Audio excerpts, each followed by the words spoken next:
Allez, on va terminer rapidement, si possible, le chapitre 4 sur les états, les états spatiaux et puis les opérateurs associés.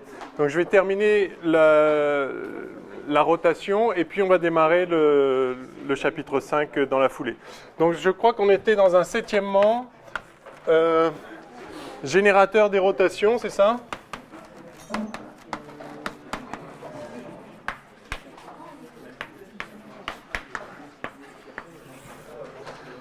On avait démarré ça, je crois, et j'avais commencé à présenter donc l'observable moment cinétique, enfin, en tout cas, l'observable qui correspond au générateur des rotations. J'avais dû écrire donc, pour une rotation que j'avais notée comme ceci, une rotation de direction U, s'il vous plaît, on a repris, enfin on a commencé. Rotation de direction U et d'angle θ appliquée à un quête, ça c'est la rotation dans l'espace, et à cette rotation correspond un opérateur qui réalise cette rotation dans l'espace des états de position. Donc si on l'applique à une fonction d'onde psi, en représentation R, ça nous donne ceci, psi. Donc ça, c'est le psi prime de R, si vous voulez, si psi prime est la fonction d'onde image après la rotation. Eh bien, donc, la nouvelle fonction d'onde vaut au point R ce que valait l'ancienne fonction d'onde au point antécédent de R par la rotation en question. En R-1 de Uθ de R psi, hein, d'accord? Et donc ça, c'est tout simplement psi de R-1 Uθ de R. D'accord, donc ça c'est la logique standard. Et puis ensuite, l'idée c'est donc, comme on a fait pour toutes les autres opérations de symétrie ou d'évolution, l'idée maintenant c'est de dire que quand on tourne d'un angle petit autour d'une direction U, eh bien, si θ tend vers 0, on tend vers l'identité, bien sûr, et donc on va pouvoir écrire l'opérateur rotation associé à la direction U et à un angle Δθ comme étant 1, l'identité. Alors, toujours pareil, on normalise pour avoir des alors, d'abord, on met un I pour que le générateur qui apparaît soit bien un opérateur hermitien. Et puis, donc, on va mettre Δθ sur H bar. Et puis, alors, je l'avais appelé L ou J, je ne me rappelle plus. J. Alors, J indice U, donc c'est le générateur des rotations dans la direction U, donc qui est un opérateur. Et puis, ben voilà, c'est tout. Et donc, maintenant, si on applique ceci à au premier ordre, et puis donc oui, ça j'avais déjà dû le montrer, que du coup ça c'est un opérateur hermitien bien sûr, comme exactement pour les autres exemples de générateurs et d'observables. Donc si on applique ça maintenant à un quête psi, une fonction d'onde particulière sur l'espace, alors on voit que, alors d'une part, si j'applique ça à psi, je vais mettre en représentation R. Donc je vais avoir R fois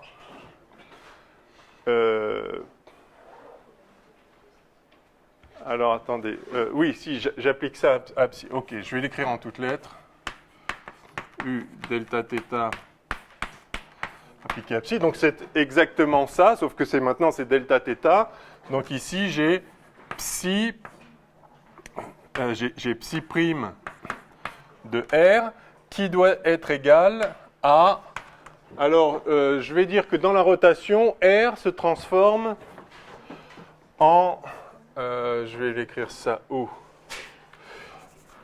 Allez, je vais l'écrire comme ça. Psi de R...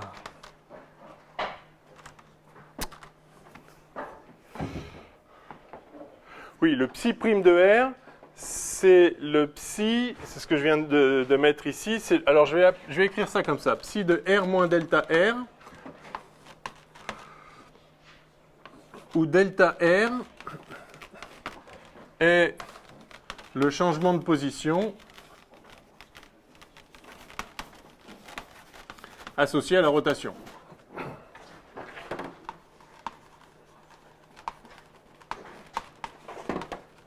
On va faire une longue phrase là, associé, engendré par la rotation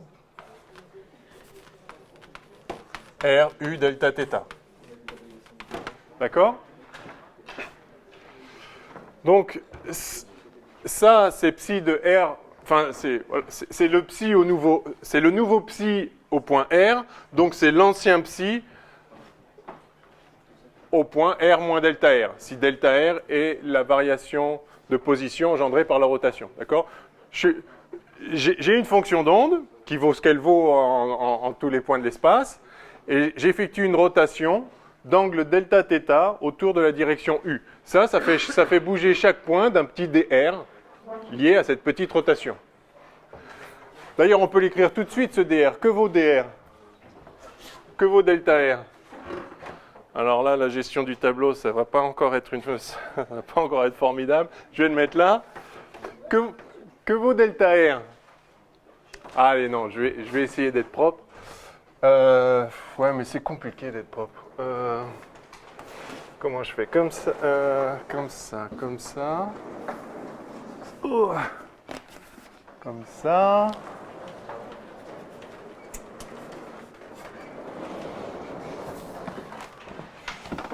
Yes. Alors, j'ai une direction U et je fais une rotation d'angle delta θ autour de U. Par conséquent, je prends une origine de repère. R, la position R, elle se retrouve où maintenant? Elle se retrouve, donc j'ai dit en R plus dr, plus delta R, lors d'une rotation delta θ autour de U. Comment vous pouvez exprimer delta R? Qui saurait exprimer delta R? De combien varie la position d'un point quand on fait une petite rotation delta θ autour de U? Alors je vais l'écrire, vous allez me dire si vous êtes d'accord. Ouais, ah oui. R. R dθ, alors ça va être la quantité, ça va être R dθ, la longueur déplacée. Mais quelle direction? Oui, absolument, U vectoriel. Et donc, voilà, donc bravo, parfait. Delta R, c'est... eh bien, ça va être delta θ, U vectoriel R. Voilà. Bravo. C'est bon pour tout le monde ou on explicite? Quand vous avez une rotation, quand vous avez un vecteur rotation, le champ de vitesse, c'est quoi? La vitesse, c'est oméga vectoriel R. Ça va pour tout le monde. Vecteur rotation. Et ça, c'est θ point U vectoriel R. Θ point, c'est delta T sur delta... enfin, d'accord? Ça, c'est la direction, ça, c'est le vecteur unitaire dans la direction de oméga, et, enfin, θ point, si l'angle est θ.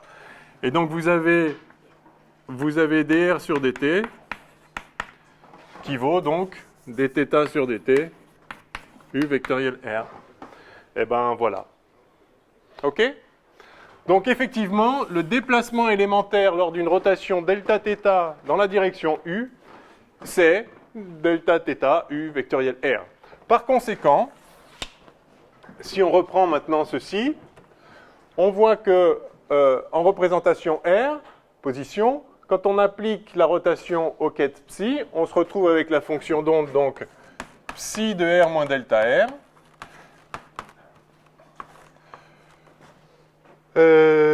qui est égal, donc, là juste c'est le développement d'une fonction de l'espace, donc ça au premier ordre, hein, ça fait psi de R moins delta R scalaire nabla psi. D'accord, hein, ce delta R, c'est un delta X, UX, plus delta Y, UY, plus delta Z, UZ. Je fais un développement limité au premier ordre. Il va sortir delta X, D sur DX, plus delta Y, D sur DY, plus delta Z, D sur DZ. Hein. Ça, c'est l'opérateur qui, en tout cas en représentation cartésienne, a pour composante D sur DX, D sur DY, D sur DZ. Donc, évidemment, ça donne ça. C'est juste le développement au premier ordre. Il n'y a aucune difficulté là. Et donc, si je remplace maintenant delta R par ce qu'il vaut, c'est-à-dire delta θ U vectoriel R, j'obtiens donc psi de R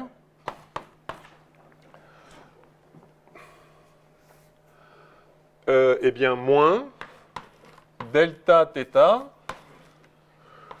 U vectoriel R scalaire nabla, tout ça appliqué à psi. Oui? Le dernier psi, il est en quelle position? En R, pardon. Bien sûr. Ah, c'est f de x moins x0. Enfin, bon, bref. C'est le développement limité, donc c'est au point où on calcule la chose. OK, donc on a tout ça. Bien. Alors, d'une part, on a ça, et d'autre part, l'application de cette rotation, c'est l'application de l'opérateur 1 moins i delta sur h bar ju. Et donc, par ailleurs, tout ça, c'est égal à, donc, toujours en représentation R, ça va être donc égal à R 1 moins i delta θ sur h bar ju appliqué à psi. Et donc ça donne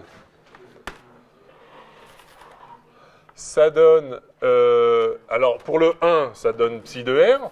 Je vais l'écrire en deux temps. Ça donne donc R psi moins i delta θ sur h bar R ju psi. D'accord? Ça, évidemment, c'est psi de R. Et il reste ça. Donc j'ai ça qui est égal à ça. Alors le psi de R élimine ce psi de R. Et je me retrouve directement avec l'action de J sur psi en représentation position. En représentation R. Donc le bilan de tout ça, c'est moins i delta ça égale moins delta θ, etc.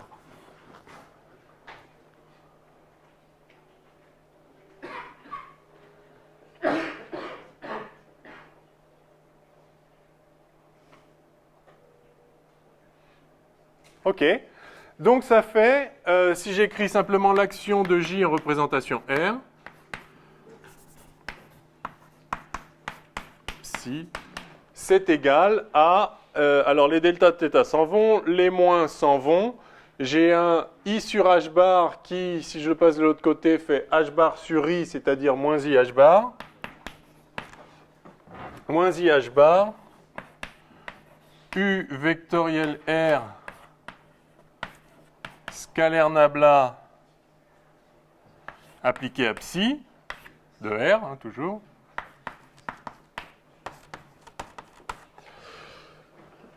Et ça,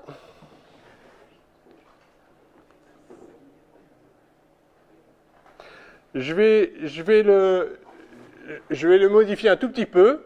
On a ici un produit mixte. A vectoriel B scalaire C, c'est égal à B vectoriel C scalaire A, d'accord? Un produit mixte, vous pouvez faire une permutation circulaire. Hein? Donc ça, c'est encore égal à moins IH bar. Donc je fais une permutation circulaire qui va m'arranger. Je vais mettre le U là.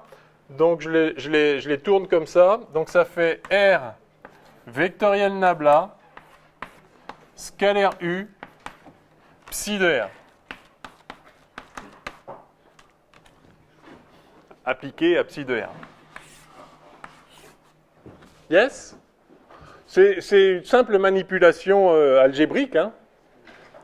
Mais vous voyez du coup que en représentation R, donc quand on évalue le résultat de l'action de l'opérateur de J sur la fonction au point R, on obtient moins IH bar R vectoriel nabla scalaire U psi de R. Et alors je vais appeler grand J, on note l'opérateur vectoriel grand J, je vais noter ça, je vais l'écrire moins I H bar R vectoriel nabla. Et donc du coup, ceci s'écrit simplement moins I H bar J scalaire U appliqué à psi. OK? Hein, donc le générateur des rotations dans la direction dans la direction U, c'est moins IH bar, cet opérateur-là que je vais expliciter tout de suite, scalaire U. Et là, vous reconnaissez quelque chose qui doit vous plaire. Parce que si je l'écris maintenant comme ceci, alors là,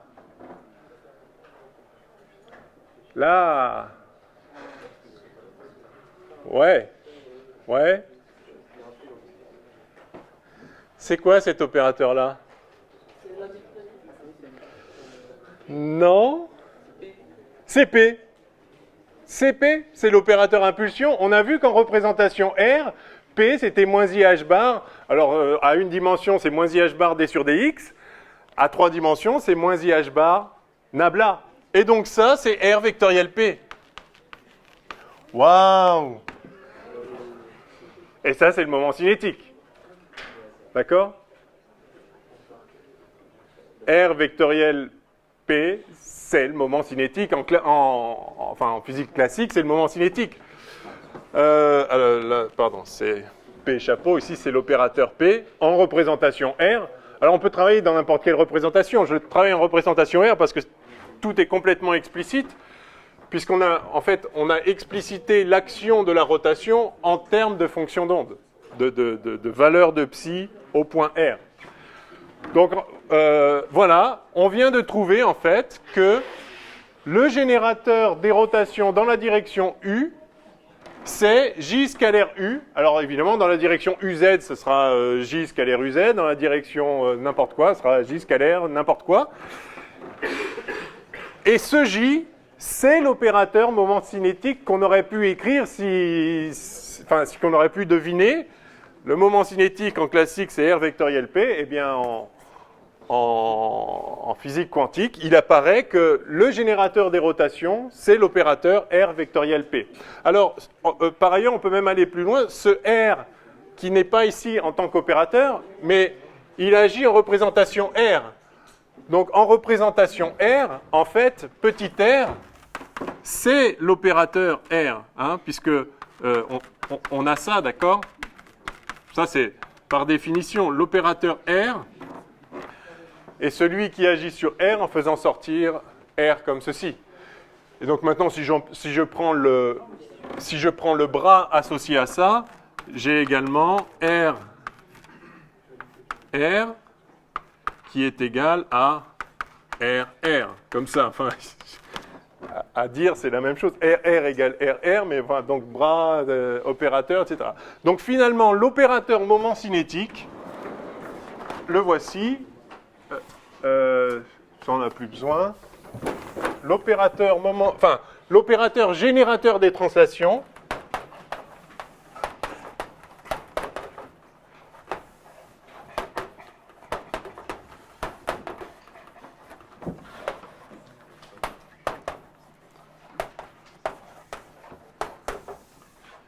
est l'opérateur J égale donc l'opérateur R vectoriel l'opérateur P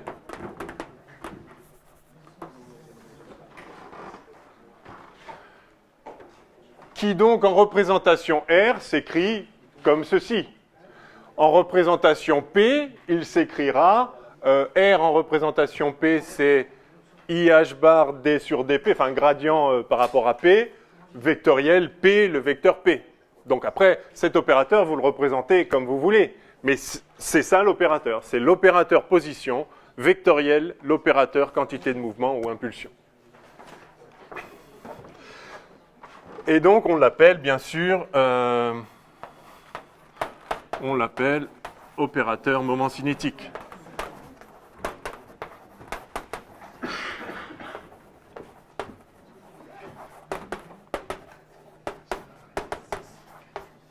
Parce que c'est le moment cinétique, à condition, c'est vrai qu'on n'a toujours pas démontré que ce qu'on a appelé opérateur P depuis le début, ça correspond bien à l'impulsion au sens classique, mais on va faire ça aujourd'hui.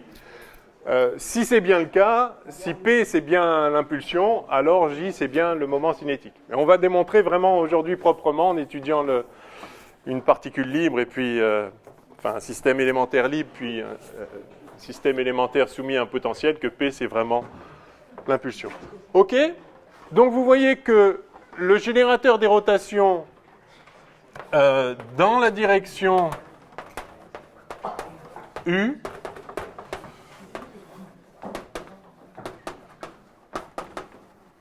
le générateur est simplement le générateur global scalaire U. Et ça, c'est quelque chose qu'on a déjà vu avec les spins. Vous vous souvenez, hein, on avait l'opérateur spin global soit avec le h bar sur 2, soit directement avec les matrices de Pauli, en tant que vecteur. Et si vous voulez le spin dans une direction, vous faites scalaire la direction en question. Et bien là, l'origine du scalaire, elle vient là. Hein. Enfin, c'est exactement ça. Le générateur dans la direction U, c'est ce truc-là, donc l'opérateur moment cinétique, scalaire U, appliqué à psi. Voilà. Donc on a tout démontré d'un coup en quelque sorte. Donc ça c'est assez joli. Il y a une dernière chose que je veux dire donc, sur le moment cinétique, c'est... bon, il y aurait des milliards de choses à faire. La théorie du moment cinétique est très intéressante. On n'a pas le temps de faire grand-chose, mais je vais au moins écrire les relations de commutation.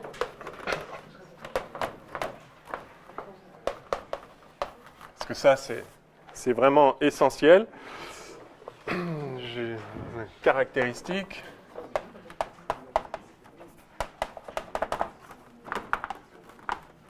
Alors, il y a plusieurs façons de les obtenir. Alors, d'abord, de quoi je parle ? Je vais parler des relations de commutation entre les opérateurs moment cinétiques, donc générateurs des rotations, sur différentes directions, sur différents axes. Je vais commencer par écrire... Allez, je vais expliciter cet opérateur J, qui est ici, donc. Je vais l'encadrer en vert. Voyons ce qu'il vaut, par exemple, dans la direction X. C'est quoi JX ? Si on fait une rotation autour de UX, eh ben, donc JX, ça va être cet opérateur scalaire UX. Alors, cet opérateur... en fait, pardon, je vais écrire directement comme ça. J'ai donc X, Y, Z, voilà l'opérateur R, vectoriel, Px, Py, Pz.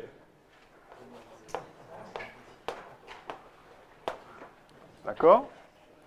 Donc ça me fait, sur la première composante, ça fois ça, moins ça fois ça.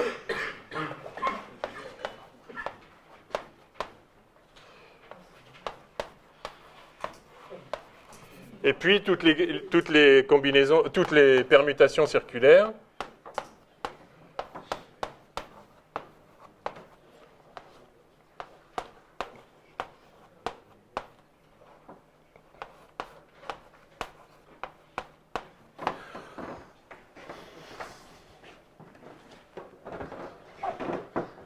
D'accord ?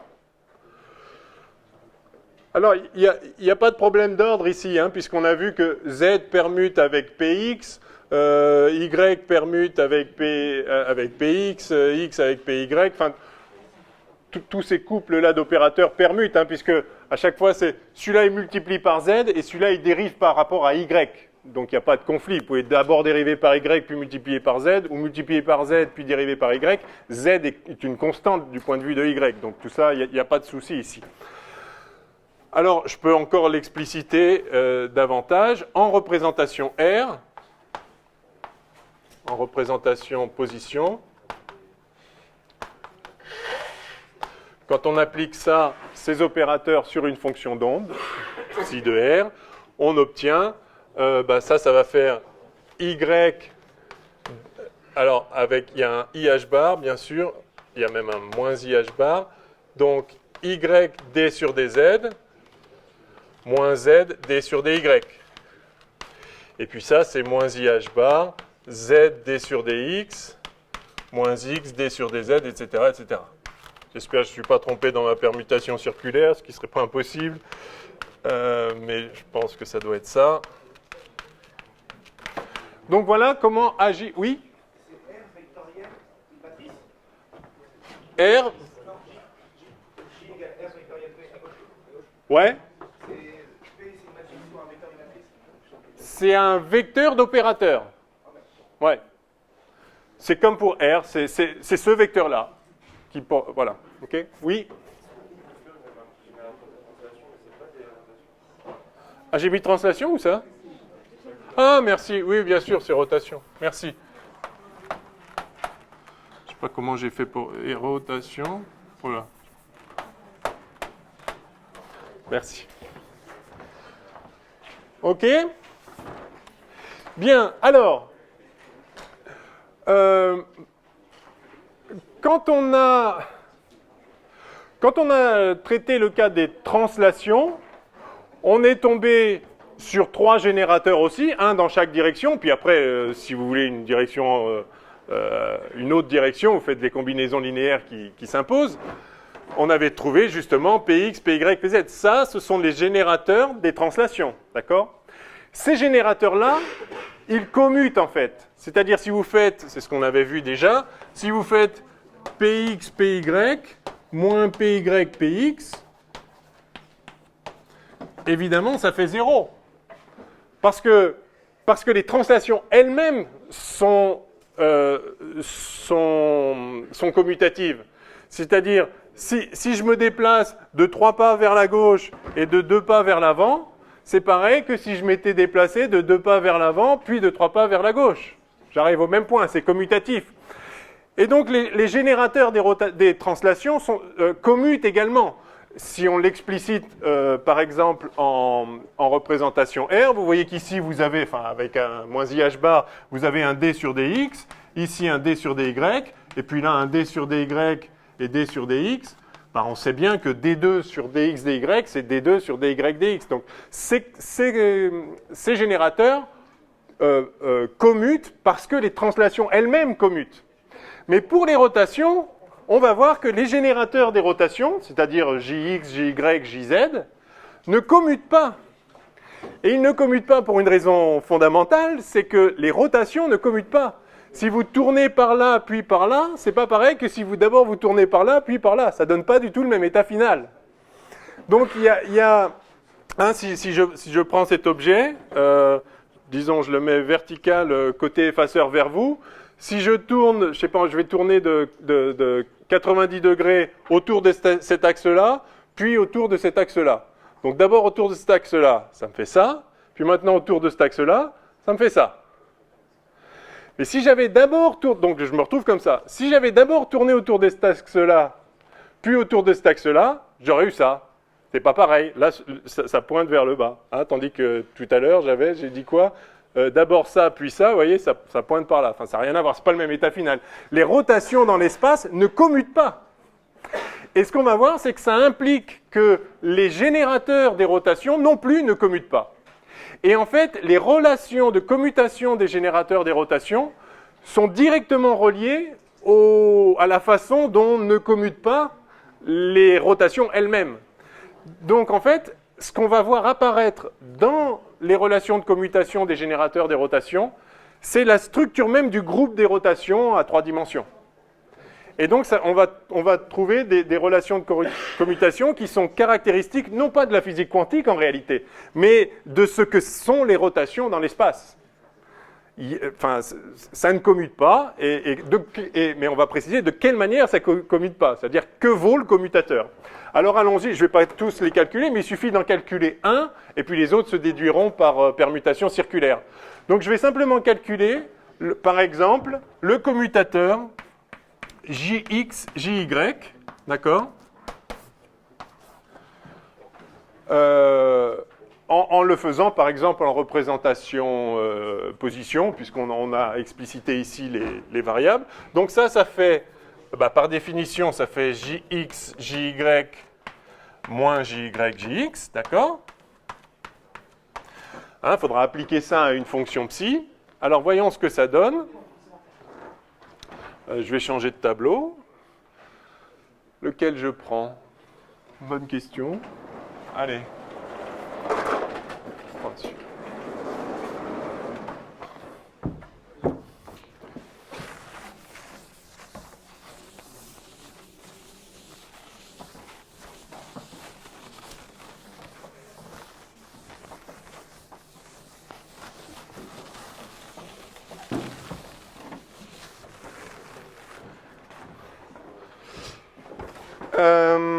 Alors, je vais appliquer, donc, allons-y. JX, c'est ça, et JY, c'est ça. Donc, allons-y, on va appliquer ça à une fonction psi. Alors, je vais avoir moins IH bar fois moins IH bar, là et là. Donc, moins IH bar fois moins IH bar, ça fait moins H bar carré. Ouais. Donc, j'ai moins H bar carré en facteur. Ça, on ne va pas trop s'en occuper. Et puis, alors, j'ai YD sur DZ moins ZD sur DY, ça c'est JX, fois JY, c'est-à-dire, donc c'est tout ça appliqué à, donc on a dit Z, alors je mets psi, après tout ça on l'applique à psi, d psi sur dx moins x d psi sur dz. Ça, c'est la partie gauche, c'est jx, jy appliqué à psi, moins jy, jx appliqué au même psi, donc moins z d sur dx moins x d sur dz, appliqué à, donc à jx psi, donc y d psi sur dz, moins z d psi sur dy. Et ça vaut quoi? Alors, moins h bar carré, ok, fois, alors là, le truc c'est que, essentiellement, tous les termes vont être nuls, sauf ceux qui ne sont pas nuls. Donc, tous ceux qui commutent là dans l'histoire, j'aurais pu directement raisonner à partir des opérateurs, soit dit en passant, mais pour une fois, je le fais comme ça. Je vais fermer la parenthèse. Donc là, j'ai par exemple un YZ DZ, enfin D2 sur DZ DX, mais là j'ai le même YZ D2 sur DX DZ, mais avec le signe moins. Donc tout ça, ça dégage. Les seuls qui ne dégagent pas, c'est ceux pour lesquels on va avoir un D sur DZ de Z quelque chose, parce que là, du coup, j'ai deux termes. Je vais avoir... d'abord, je dérive le Z, et donc ça va me faire un... Donc là, par exemple, faisons pour celui-là, ça va faire... Donc ça appliqué à ça, ça fait Y D psi sur dx, Donc là, j'ai dérivé le z, et maintenant, donc moins yz d2 psi sur dx dz. D'accord? Pourquoi moins? Parce que... Ah non, non, plus, vous avez raison. Plus, oui, plus. OK? Et alors, je vais récupérer le pendant de celui-là. C'est celui-là. C'est là où il y a un dz et sur un z ici. Et donc, lui et lui. Alors là, il y a moins. Donc, moins. Et j'ai x d psi sur dy. Hein, là, en dérivant z, et maintenant, si je mets moins en facteur, ou je ne vais pas le mettre en facteur, voilà, si je vais mettre facteur, plus donc xz d2 psi sur dy dz, ou dz dy, enfin c'est pareil.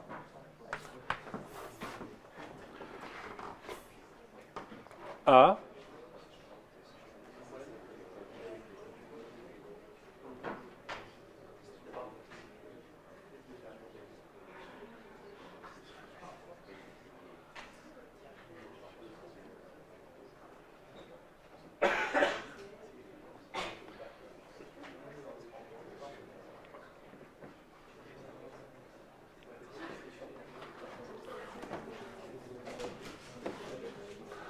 Alors j'ai un bon terme, là. Lui et lui, ça me plaît. Mais l'autre, ça me plaît pas, l'autre.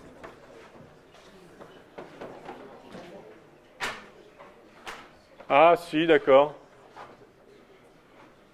Ouais, d'accord. Alors lui, il est éliminé comment, celui-là? Il est éliminé par un... Alors, il me faut un YZ.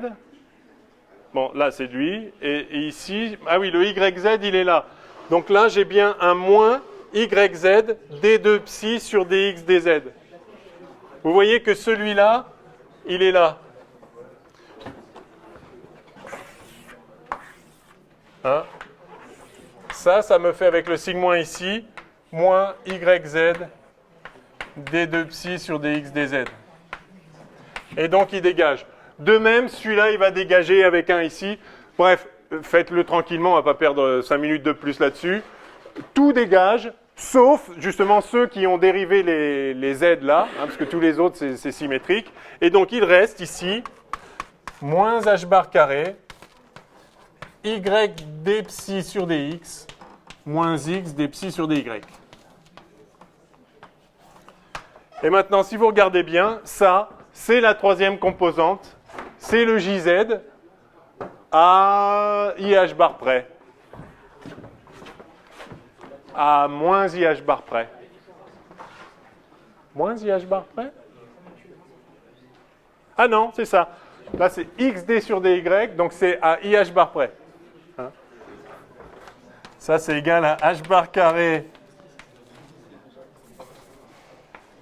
XD sur DY moins YD sur DX appliqué à psi. Et donc, H bar carré, c'est IH bar fois IH bar. C'est moins IH bar fois IH bar. Et donc ça, c'est égal à IH bar JZ psi. En représentation R. OK? Moralité, ça y est, on a fini ce petit calcul qui est élémentaire, mais qui, sur un tableau, est jamais facile à développer. Mais enfin, il n'y a aucune difficulté. Donc, on vient de montrer que JX, JY était égal à IH bar JZ. Eh bien, ça, c'est très, très important. Ce sont les relations de commutation canoniques, fondamentales, caractéristiques des rotations. Et ça caractérise donc un moment cinétique.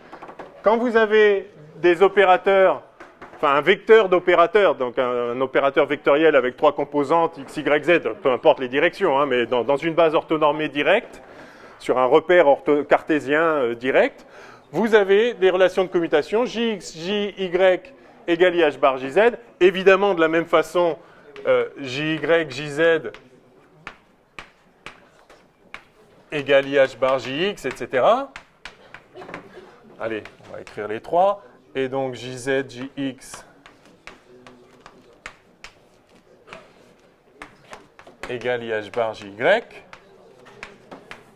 par permutation circulaire. Quand vous avez ça, vous avez affaire à un moment cinétique, c'est-à-dire ce sont les relations de commutation caractéristiques d'un opérateur moment cinétique. Et si vous vous souvenez bien ce qu'on a vu avec les matrices de Pauli, vous voyez ici que le spin qu'on a introduit indépendamment de toute cette théorie des rotations, parce qu'on avait une structure interne de spin pour les particules de spin 1,5, on avait trouvé un opérateur spin qui valait, alors pour notre spin 1,5, qui valait h bar sur 2 les matrices de Pauli, vectoriellement comme ceci. Et si vous vous souvenez, sigma x, sigma y, vous vous rappelez la relation de commutation des matrices de Pauli? Donc sigma x, sigma y, moins sigma y, sigma x. Vous pouvez leur calculer. Hein. Ça fait 0, 1, 1, 0 fois 0, i moins i, 0, moins l'autre. D'accord? Allez.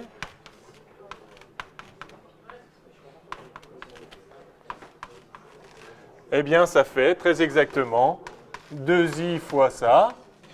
Je n'ai pas fait le calcul de tête, c'est juste que je sais que ça fait 2i fois sigma z. Vous aussi, vous devez le savoir. Je pense qu'on ne voit plus rien, là. Pardon. Et donc,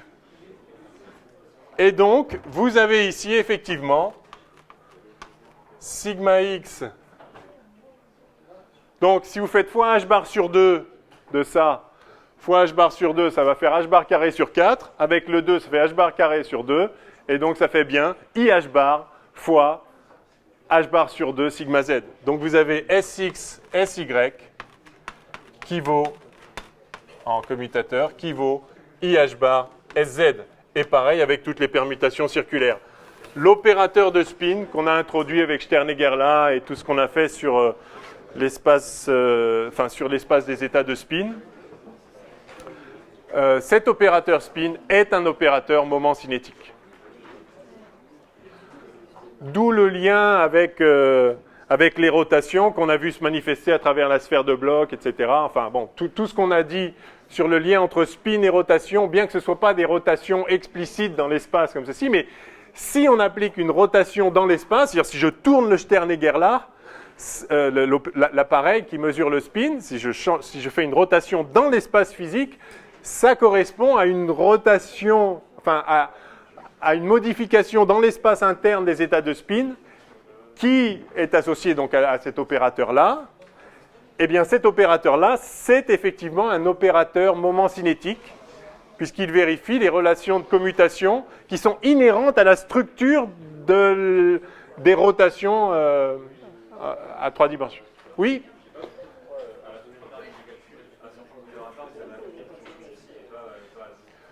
Ah non, parce que c'est l'opérateur. L'opérateur, c'est l'opérateur dérivé. Donc je dérive. Donc quand vous avez Jx, Jy, j'applique tout ça à psi. D'accord? Donc d'abord lui, puis lui sur lui. Donc, ok? On fait une dérivée seconde. C'est bon? Alors, il y aurait 1000 choses à dire sur les opérateurs de spin. On ne va pas pouvoir en dire beaucoup. Enfin, sur les opérateurs moment cinétiques. Je ne pense pas qu'on aura le temps cette année de le faire. Pour ceux qui continueront de la physique quantique, vous verrez toute la théorie des moments cinétiques quand vous traiterez, par exemple, l'atome d'hydrogène. Enfin, bon, il y a toute une richesse sur la rotation et les orbitales atomiques, etc., qui sont liées à ça. Chercher les vecteurs propres, en fait, des opérateurs de spin, c'est ça qui vous donne, par exemple, les orbitales, etc. Mais bref, en tout cas, au moins vous aurez vu ici comment on introduit cet opérateur moment cinétique. C'est juste le générateur des rotations. de même que l'opérateur impulsion, c'est le générateur des translations, et que l'opérateur énergie hamiltonien, c'est le générateur des translations dans le temps. Donc tout ça est lié bien sûr au théorème de Noether. Et surtout, vous avez vu ici maintenant les relations de commutation intrinsèques associées au moment cinétique. Voilà qui clôt le chapitre 4, que j'espérais avoir fini la dernière fois. Donc on a, je ne sais pas combien d'heures de retard, mais une. Ça va. Ah donc là, il nous reste... Ah non, il nous reste 3 quarts d'heure. Bon, alors en 3 quarts d'heure, je vais essayer au moins de vous montrer que l'opérateur impulsion, c'est bien l'opérateur impulsion. Donc on va pas de questions là, c'est bon? Donc on a vu un petit peu tout, on a vu ce que c'est que l'espace des états de position, les fonctions de carré sommables, et on a vu quelles étaient les opérations simples qu'on peut faire dans l'espace, des translations, des rotations, et on a vu les générateurs associés qui sont les opérateurs familiers finalement, enfin dont les grandeurs physiques correspondantes en physique classique sont tout à fait familières. Impulsion, quantité de mouvement et moment cinétique. Bon. Ah. C'est chiant ce truc. Ah.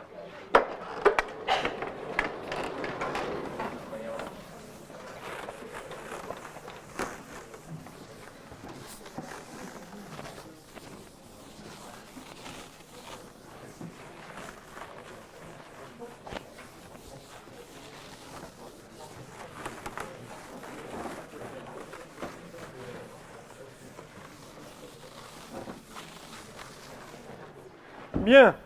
Chapitre 5, équation de Schrödinger et quantification entre guillemets des systèmes classiques.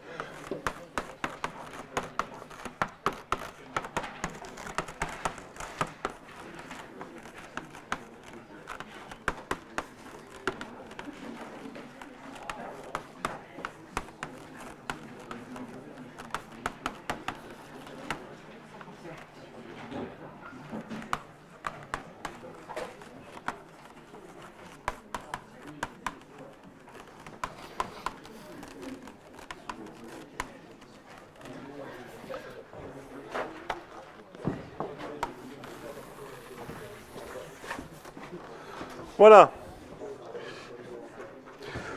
Bon, j'avais prévu de faire une introduction un peu longue, mais on ne va pas avoir le temps, donc c'est pas grave. Juste un commentaire quand même. Alors, je mets quantification entre guillemets. En réalité, donc, on va procéder. C'est vrai qu'on a tendance à procéder comme ça. On connaît la physique classique, et donc on part de la physique classique, et on fait cette opération qu'on appelle quantifier un système classique. En réalité, ce n'est pas du tout ça qui se passe. En réalité, c'est que la question, c'est comment on comment classiciser un système quantique. Le système, il est quantique.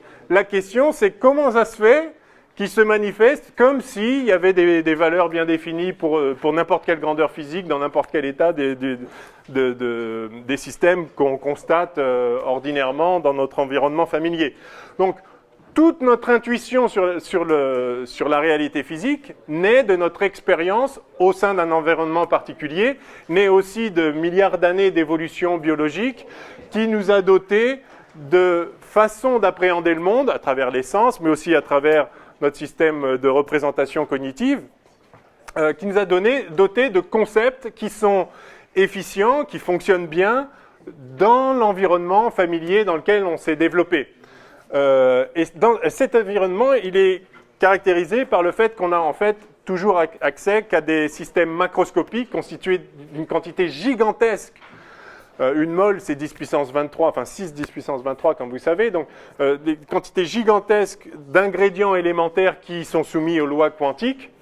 Et il se trouve que quand on fait des moyennes, quand on a affaire à des corps macroscopiques, eh bien, le monde a l'air de se comporter de la façon qu'on appelle classique, qui est juste la façon qui correspond à l'intuition qui est née de notre interaction avec notre environnement. Mais en réalité, donc, le monde est tel que, enfin en tout cas pour autant qu'on le sache, est tel que On l'a décrit depuis le début de ce cours en physique quantique. Et on va essayer donc de comprendre comment émerge, pourquoi le monde a l'air de vérifier les lois de la physique classique, alors qu'en réalité, ce n'est pas le cas. Donc, je ne vais pas en dire plus, je vais tout de suite prendre l'exemple très simple de ce que classiquement on appellerait une particule libre, c'est-à-dire un objet élémentaire libre de se déplacer dans l'espace, et qui, en physique quantique, est juste ce que je viens de dire, c'est-à-dire un système élémentaire. Alors, qu'est-ce que j'entends par système élémentaire?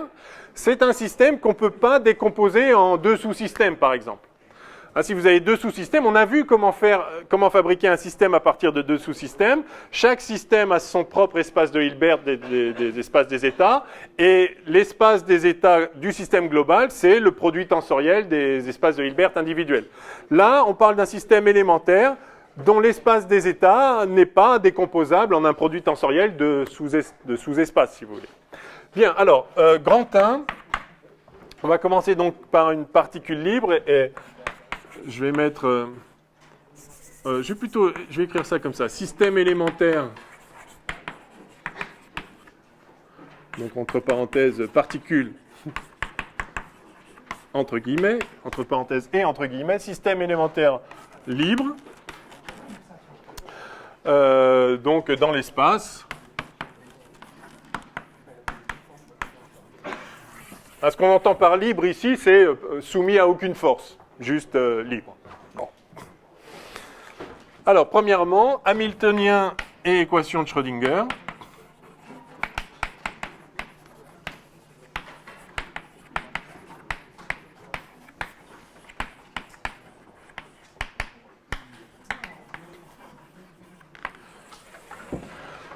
Bien, on va s'appuyer sur ce qu'on sait en physique classique. En physique classique, l'énergie d'une particule libre, alors soit elle est au repos, elle n'a pas d'énergie, soit elle a une vitesse v et elle a une énergie 1,5 de mv2. Bon, 1,5 de mv2, aussi on l'exprime en termes d'impulsion, ça fait donc P2 sur 2m. Ça, c'est l'énergie d'une particule classique qui aurait la quantité de mouvement P, l'impulsion P. Alors, ce processus de quantification d'un système classique consiste à dire que, en fait, l'énergie, on a vu que c'était la grandeur physique qui, en fait, est associée à l'opérateur H, qui agit dans l'espace des états quantiques. Et puis P, alors, c'est vrai que je n'ai pas encore démontré que ce qu'on a appelé opérateur P, c'était l'opérateur associé à la grandeur physique classique P. Mais justement, on va supposer que c'est le cas et on va montrer que ça se comporte exactement, effectivement, comme l'impulsion. Donc ça finira de justifier qu'on l'a appelé impulsion depuis le début. Et du coup, ça nous donnerait quelque chose comme ça. Alors, c'est vrai que quand on écrit ça et donc ça a l'air d'être une recette. En réalité, encore une fois, fondamentalement, ce qui se passe, c'est que on voit ça en physique classique parce que, en réalité, voilà ce que vaut le Hamiltonien en physique quantique. Voilà comment il s'exprime en fonction de l'opérateur impulsion. Hein? Et ce qu'on va montrer, c'est qu'en fait, il n'est pas tellement surprenant qu'on ait cru que la physique était... que la physique permettait de décrire le monde avec, en termes de particules ayant des impulsions, des positions et des énergies bien définies et vérifiant cette expression, parce qu'en réalité, le monde est architecturé comme ça, et ce qu'on va voir, c'est que ça, en fait, ça implique ça. C'est l'inverse. Voilà. Mais comme on sait déjà ça, évidemment, on se laisse guider par ce qu'on sait déjà pour postuler cet Hamiltonien-là, et on va voir maintenant que si effectivement l'évolution d'un système quantique libre est régie par cet opérateur hamiltonien, alors il se comporte comme une particule libre qu'on connaît depuis toujours en physique classique et qui en particulier vérifie ça.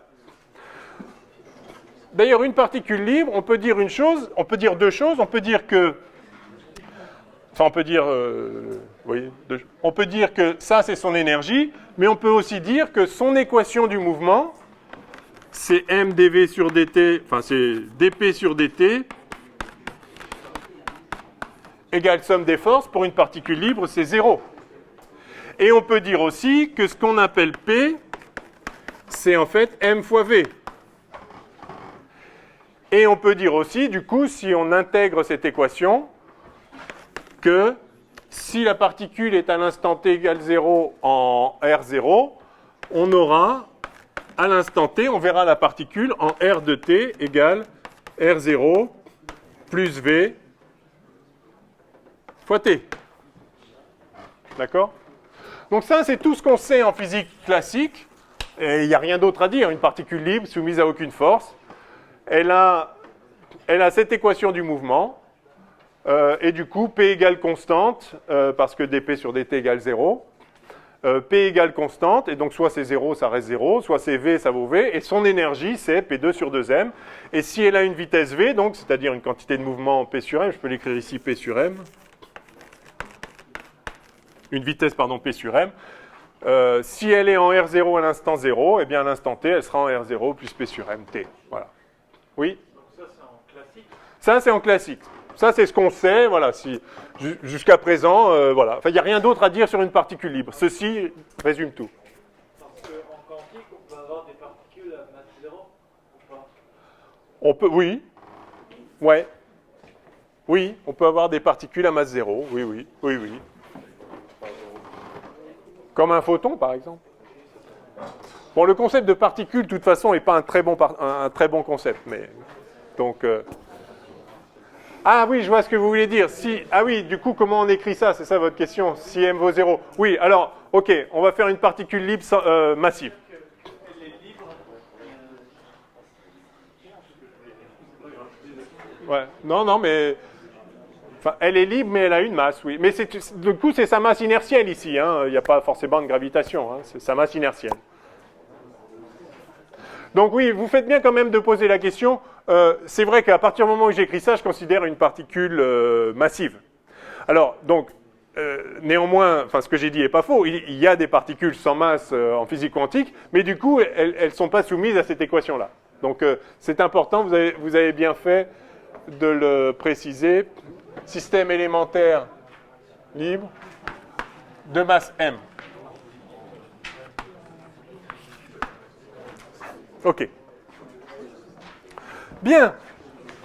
Alors, on a cette équation, on a cet opérateur hamiltonien. Par conséquent, comment s'écrit l'équation d'évolution du système, c'est-à-dire l'équation de Schrödinger? Alors, on va commencer à 1D. À une dimension, l'opérateur P ici, ça va simplement être Px. D'accord? Et Px en représentation position, donc je vais l'écrire explicitement. Donc x, h, donc pardon, l'équation de Schrödinger. I h bar d sur dt psi égale h psi. Ça, on l'a vu parce que h est le générateur des translations dans le temps, c'est-à-dire de l'évolution dans le temps. Et donc, en représentation R, donc x ici, position, je vais avoir IH bar d sur dt de psi de x et de t, qui vaut donc x h psi, c'est-à-dire 1 sur 2m, x px carré psi. Et donc, ce qu'on a vu, c'est qu'en représentation position, P, Px, c'est moins IH bar d sur dx. D'accord? Donc, ceci est en fait égal à, eh bien, ça va faire donc moins IH bar au carré, c'est-à-dire moins H bar carré. Donc, moins H bar carré sur 2m. D2 sur D de psi sur dx2. Donc voilà l'équation de Schrödinger, je la remets là. IH bar d psi sur dt égale moins h bar carré sur 2m d de psi sur dx2. Je la remets là juste pour l'encadrer. C'est donc l'équation de Schrödinger en représentation position, c'est-à-dire qui concerne la fonction d'onde d'une particule libre. Alors, peut-être vous connaissez déjà cette équation-là. Probablement, au moins vous l'avez peut-être déjà vue en chimie. Voilà, c'est l'équation. J'ai juste appliqué l'expression du Hamiltonien dans ce cas-là, et ça vaut ça. Bien. On va passer à 3D tout de suite, et puis après on va chercher, on va résoudre, c'est-à-dire on va chercher les états stationnaires, et puis c'est tout, hein.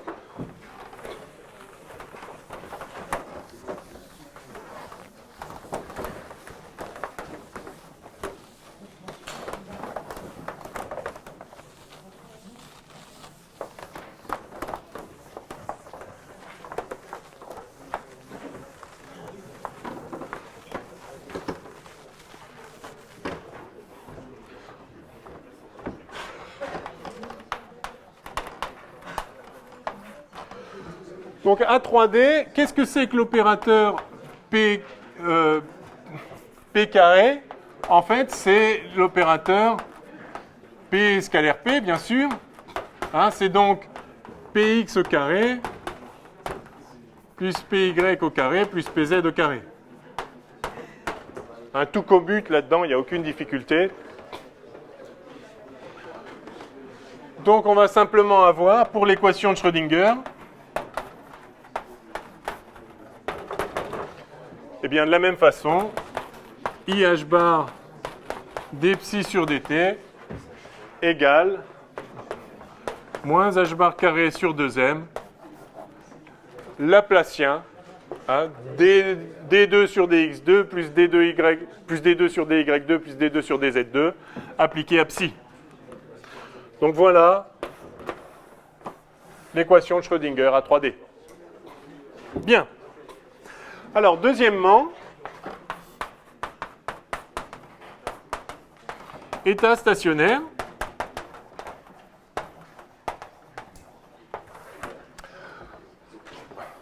Au fait, j'ai réalisé un truc terrible. Lundi, on n'a pas cours. C'est l'horreur, ça. Ben, on perd un cours, quoi. Sauf si vous voulez venir quand même. Moi, je peux venir. Mais... À la fac est fermée, ouais, c'est vrai. Ouais, c'est vrai. Bon. Je ferme la parenthèse. Donc, vous vous souvenez comment on résout les systèmes? L'évolution des systèmes est très simple. Si vous êtes dans un état propre de l'énergie, du Hamiltonien, alors l'état ne change pas, il y a juste une phase qui tourne en E puissance moins I E sur H bar T. Donc la phase évolue. Maintenant, si vous n'êtes pas dans un état propre de l'énergie, vous pouvez toujours développer votre système sur les états propres de l'énergie, et donc vous allez avoir une combinaison linéaire d'états propres. Chaque état propre évolue avec sa propre phase, et donc l'évolution globale du système, c'est juste la combinaison linéaire des évolutions des différents états propres. Donc, en fait, si on connaît les états propres de l'énergie, c'est tout, c'est fini, on a résolu le problème complètement. Donc, on va chercher ces états propres, c'est ce qu'on appelait les états stationnaires. Ce sont les états psi, tels que, eh bien, H psi égale E psi, où E est la valeur propre associée. Hein, les états stationnaires, par définition, sont les vecteurs propres du Hamiltonien associés à une certaine valeur propre, E, qui est précisément l'énergie. Bien. On le fait en 3D tout de suite, peut-être. Hein? Ouais. OK. Alors, je vais mettre en représentation R, en représentation position.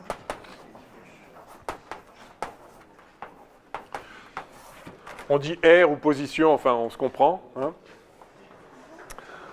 C'est simple, hein, l'opérateur hamiltonien, on l'a. C'est donc moins h bar carré sur 2m Laplacien de psi égale E psi.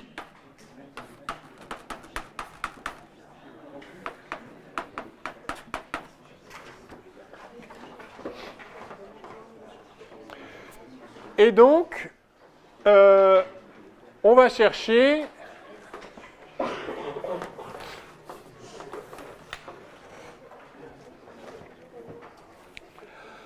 alors, ça c'est une équation très facile à résoudre. Ça fait en fait les ondes planes standard. Donc, alors, on va tout de suite chercher la solution sous la forme psi de R égale alors, je sais pas, une certaine constante E puissance IK scalaire R. Et puis du coup, le Laplacien, alors hein, si vous faites le gradient de psi là, c'est-à-dire d sur dr, enfin c'est une façon de parler, ça fait IK, donc A E puissance IK scalaire R, et nabla de psi, c'est-à-dire d sur dr de d psi sur dr, d'accord. Vous voyez, on est en quelque sorte, on a cette fonction, on est dans l'espace de Fourier en quelque sorte. Dérivé par rapport à R, c'est multiplié par IK tout simplement. Donc si je dérive une deuxième fois, je remultiplie une fois par IK, et donc ça va me faire IK scalaire IK, c'est-à-dire moins K2.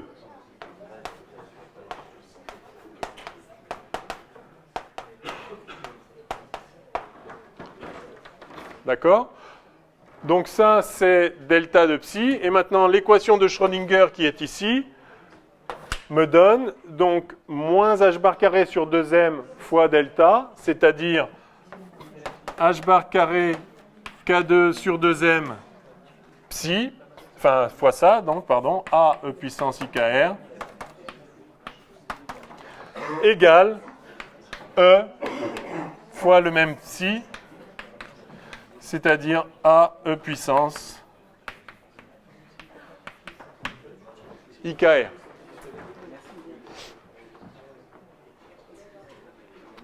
Right?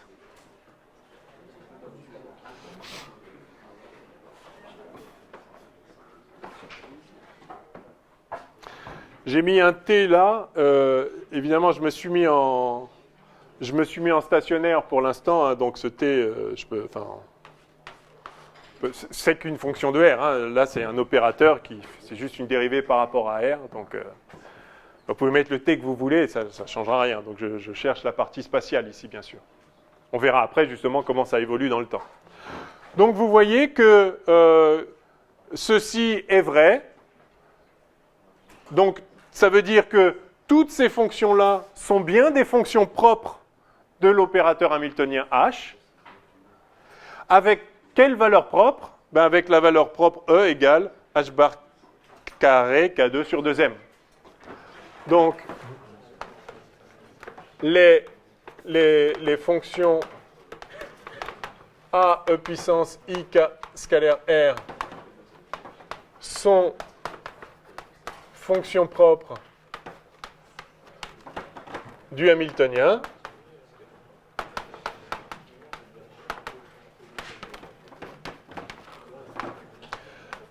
Avec pour valeur propre E égale H bar carré K2 sur 2M.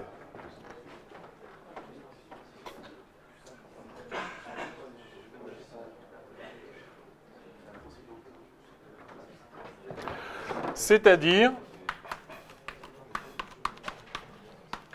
E égale P2 sur 2M si P égale H bar K. Je vais même faire mieux que ça. Ça comme ça. P carré, enfin, parce que je suis à 3D. J'avais prévu de commencer à 1D, mais ça sert à rien, on va juste perdre du temps. Donc P carré, c'est juste la norme de P au carré, c'est P2.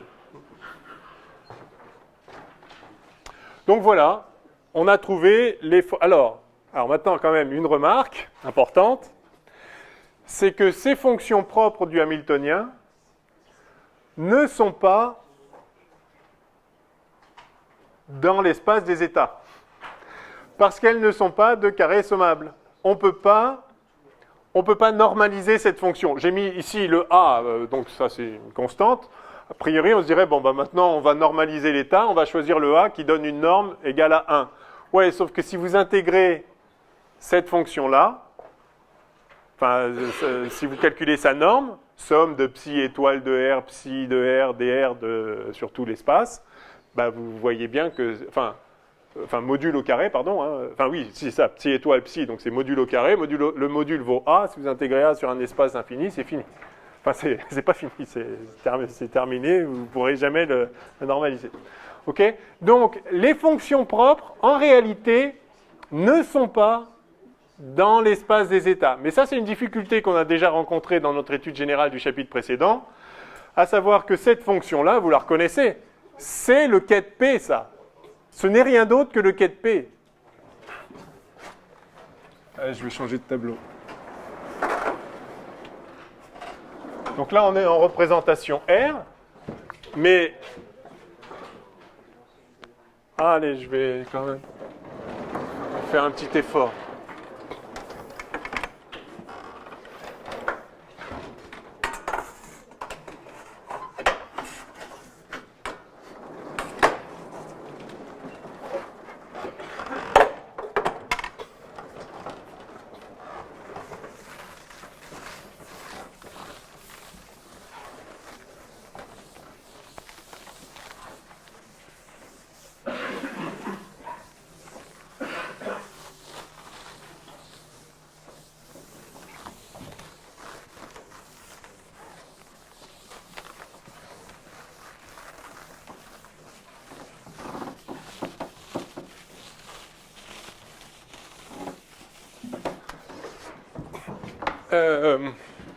Oui, donc, vous vous rappelez, le ket P à une dimension, le ket P, c'était celui qui était associé à la fonction qu'on avait appelée oméga P de x, si je me souviens bien, E puissance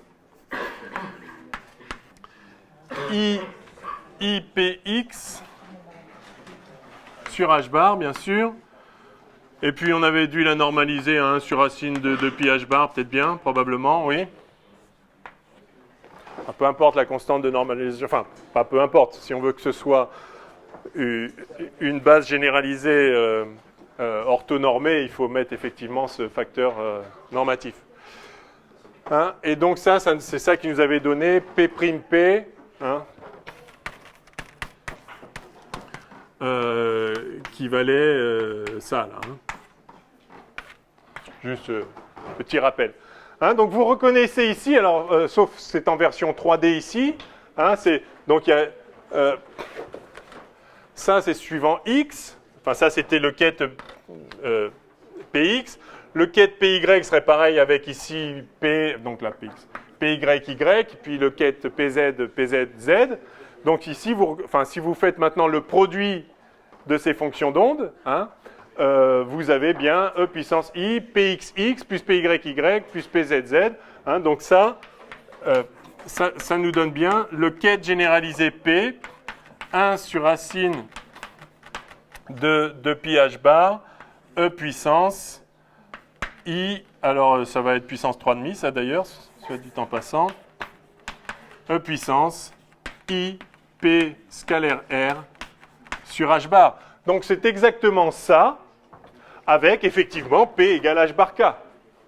Hein, si P égale h bar K, eh bien P sur h bar c'est K, et donc c'est bien en fait la fonction qui est la fonction propre du Hamiltonien.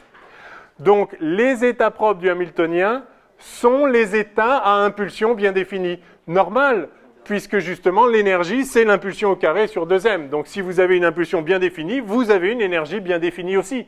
Donc vous êtes vecteur propre du hamiltonien. Donc tout ça est évidemment parfaitement cohérent. Mais vous voyez aussi donc que ça, on a dit que c'était un quête généralisé, c'est pas vraiment un élément de l'espace des états, parce qu'il n'est pas normé. Et de même, on voit bien que cette fonction-là n'est pas normée, surtout n'est pas normalisable. Et cette fonction-là non plus n'est pas normalisable.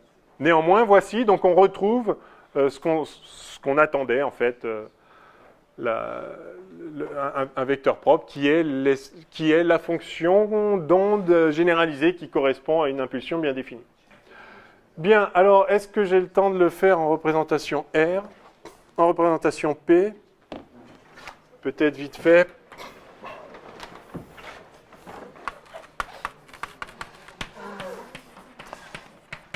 Allez, en représentation P, c'est-à-dire impulsion. Alors, je cherche toujours les solutions de cette équation-là, sauf que maintenant, je vais l'écrire en représentation P, c'est-à-dire je vais évaluer la fonction en P, psi, donc ça va être égal à, on a dit, oui, ça doit être égal à E, voilà, ça doit être égal à ça. Et H, on a dit que c'était P2 sur 2M.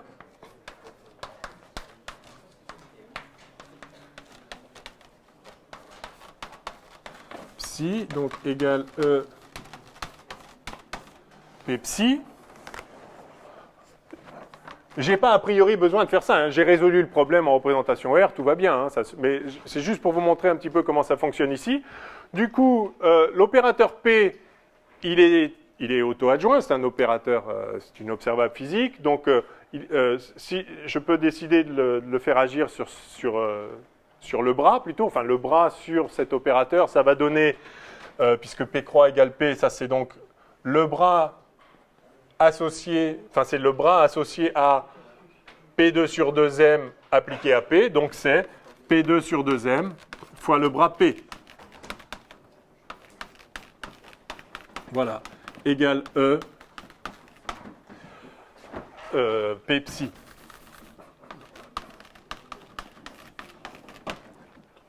OK? Alors quand vous voyez ça, vous dites, bah, c'est parfait, donc E égale P2 sur 2M. C'est vrai, sauf que, attention, ça doit être vrai, quel que soit P.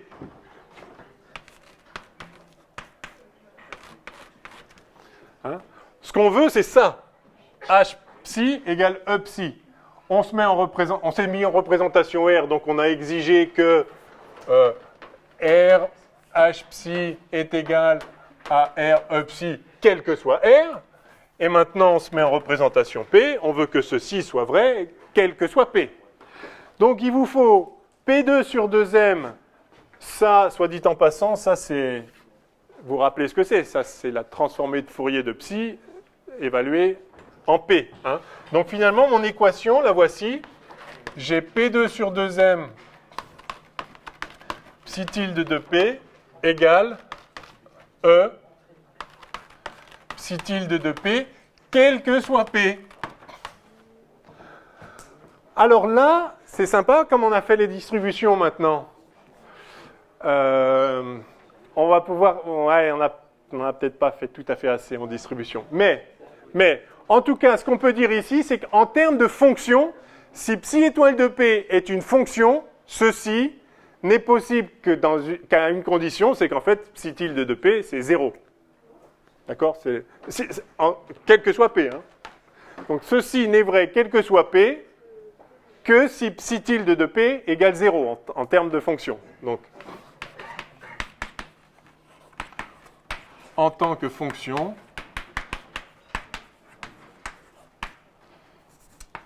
il n'y a qu'une solution. Psi tilde de P égale 0, quel que soit P. Sauf que ça, évidemment, ce n'est pas une fonction propre. C'est la fonction nulle, n'importe quel opérateur, la fonction nulle est vecteur propre de n'importe quel opérateur pour la valeur propre 0, évidemment. Enfin, c'est un opérateur linéaire. Donc, on cherche une fonction qui n'est pas la fonction nulle. Donc ça ne convient pas.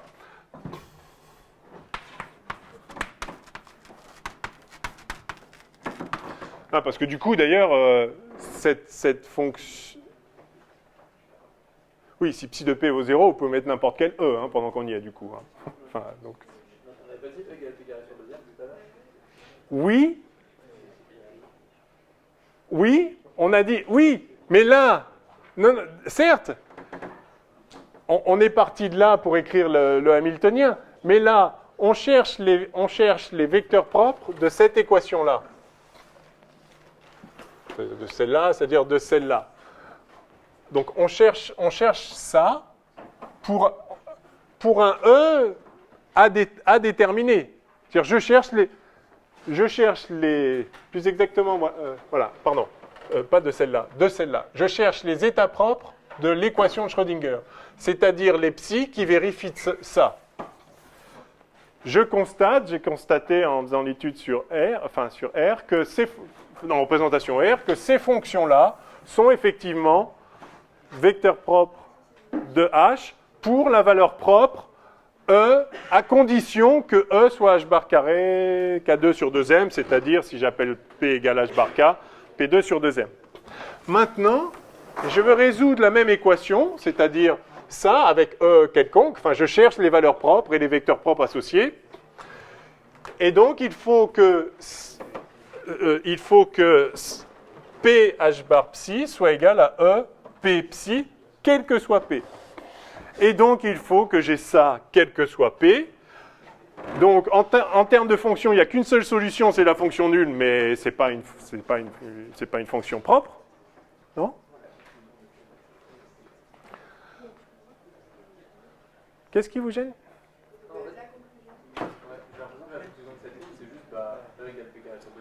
Oui, mais quel que soit P. Quel que soit P. Ah ben, non, E c'est la valeur propre. E est constant. D'accord ? Ouais, je cherche les vecteurs propres associés à des valeurs propres s'il y en a. Mais s'il y en a, les valeurs propres, c'est un nombre. Mais ça doit être vrai quel que soit P, donc E égale P2 sur 2M, non, parce que si je varie P, E ne doit pas varier. Donc c'est pas possible, mais en termes de distribution,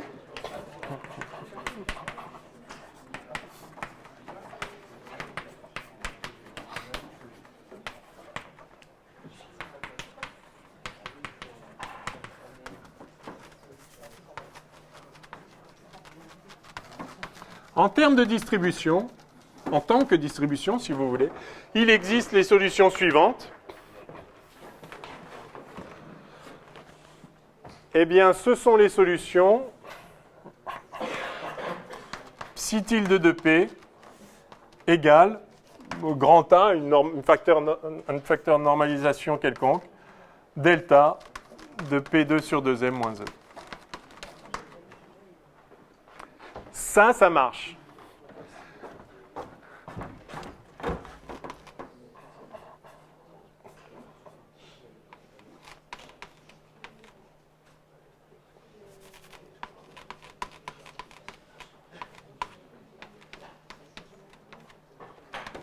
Ça, c'est la fonction nulle.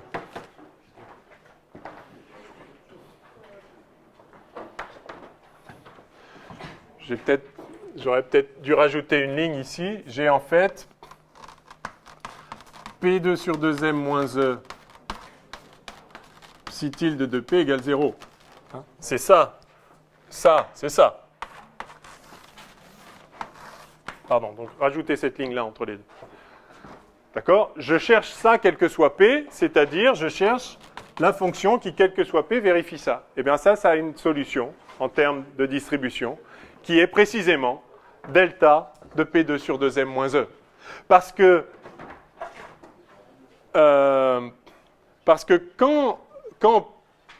quand P vérifie P2 sur 2M moins E